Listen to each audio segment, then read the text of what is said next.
For God so loved the world that he gave his only begotten Son, that whosoever believeth in him should not perish, but have everlasting life. Lent time is a time for discipline, for confession, for honesty, not because God is mean or fault-finding or finger-pointing, but because he wants us to know the joy of being cleaned out, ready for all the good things Shna has in store. Everything in life has its own time. There is time to celebrate, and there is time to mourn. This is the time for reflection and transformation. Let us look within and change into what we ought to be. Lent is a new beginning, a path leading you to the certain goal of Easter, Christ's victory over death.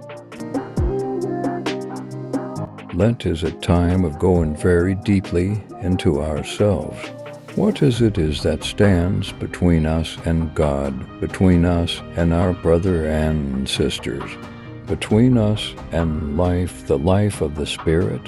Whatever it is, let us relentlessly tear it out without a moment's hesitation. During Lent, let us find concrete ways to overcome our indifference. I am focusing all my energies on this thing, forgetting the past and looking forward to what lies ahead.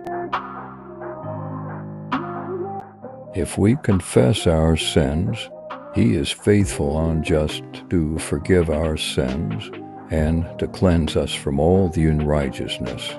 If we say that we have no sin, we deceive ourselves, and the truth is not in us. If we say that we have not sinned, we make him a liar, and his word is not in us. God never tires of forgiving us. We are the ones who tire of seeking mercy.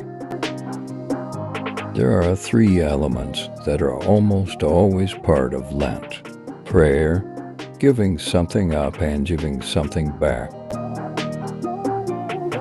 Give something, however small, to the one in need, for it is not small to the one who is nothing, neither is it small to God, if we given what we could.